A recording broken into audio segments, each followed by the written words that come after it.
Breaking news. Governor Yahaya Bello revealed those who killed Showore. Hello, my wonderful people. We all heard that Showore's younger brother died yesterday. We still send our dear condolences to the families of the Showore. A very trying time. Showore, the elder brother, Omoyele Showore, a presidential candidate, when Buhari and Atiku and the rest of them contested. We know of what happened to his younger brother, who is schooling at the Benedion University, was killed by herdsmen. Well, Governor Yahaya Bello, I mean, this took the nation by storm. A lot of people have been sending their condolences, but my point still remains that there is a lot of Omoyele Showore's brothers that are being killed on our roads every day. What I mean by that is not literally Omoyele Showore's brother. There are a lot of young men and women who dies, who nobody knows about by the same hand of these same evildoers. Nobody pays attention.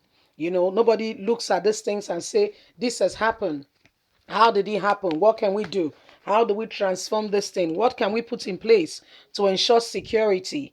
You see, a lot of Nigerians are dying. There's a lot of Omoyele Showore's brothers that are dying every day on our streets. Lot. You see, he said he knows the people. So this is a good step in the right direction. Please don't forget to give us a thumbs up, like us, share, subscribe. Let's get all the details. Governor Yahaya Bello reveals those who killed Omoyele Showore's brother.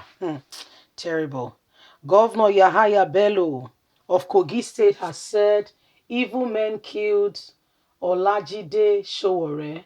Bello, however, noted that these evil men must be apprehended and made to face the wrath of the law. Olajide, who is a younger brother of the former presidential candidate Omoyele Showore, was killed on Saturday in Okada, Edo State. Reacting, the governor condemned the killing of Showore's brother, describing the death as a painful one. Bello's reaction was contained in a condolence message signed by his chief press secretary, Mohammed Ogoye. NAN reports. Please give details of the killing of Omoyele Showore's brother. The governor said evil men carrying out an act of cowardry on an harmless citizen must be brought to book. He added that no life should be lost in such a barbaric manner.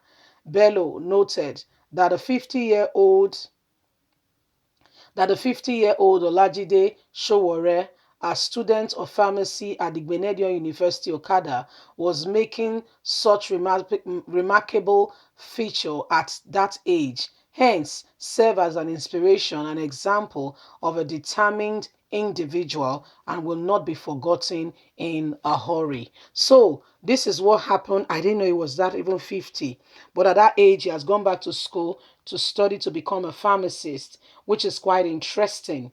He has gone to school to study to become a pharmacist. He's doing well for himself. It's never too late to go back to school. You see, if you feel you're up to it, because it entails reading, it entails concentration, it entails a lot. And if you feel you're up to it, and you will have the time, if you have little children, have you put things in place to ensure that there is somebody to assist you with the children or so? If you have those things in place, you can always go back to school. And the truth of the matter is, the day before you start, it looks very far. But from the day you start, there is an end, product in place. What does that mean?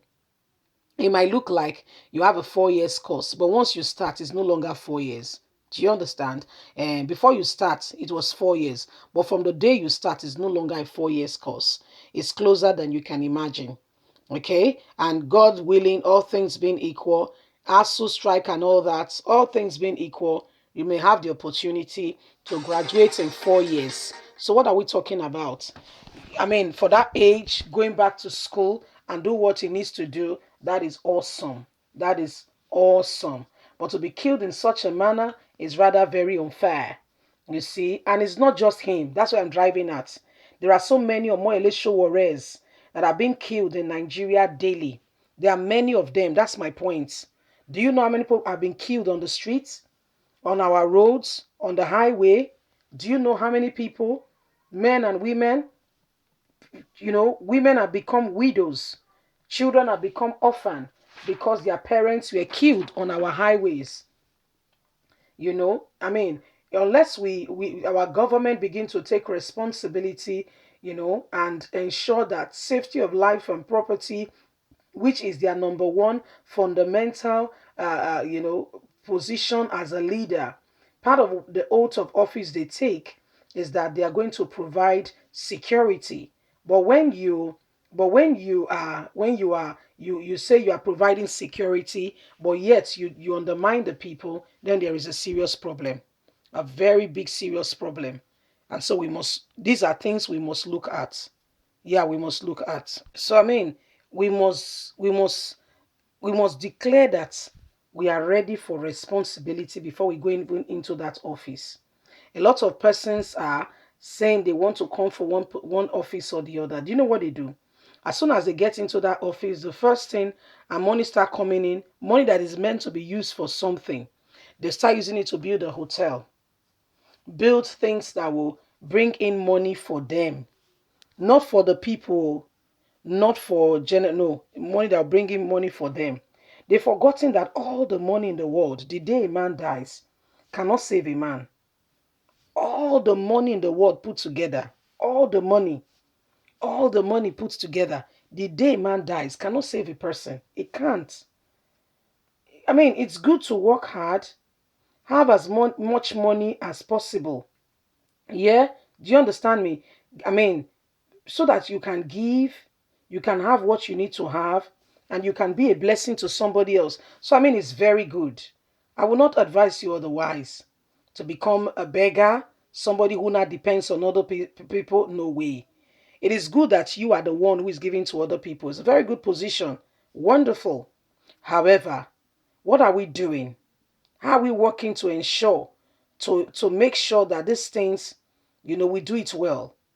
You want to become a leader. What are you putting in place? Are you just being a leader by mouth? Or is a leader with sincerity and truth so that people can be safe? Life can be better. We must come with a mindset of what we want, not just anything. Not just I want to be president or this or that. What do you want to offer? Leave us a comment. We'd love to hear from you. Please don't forget to like us, share, subscribe. Click on the notification button so you can get all our latest news. God bless you. Bye for now.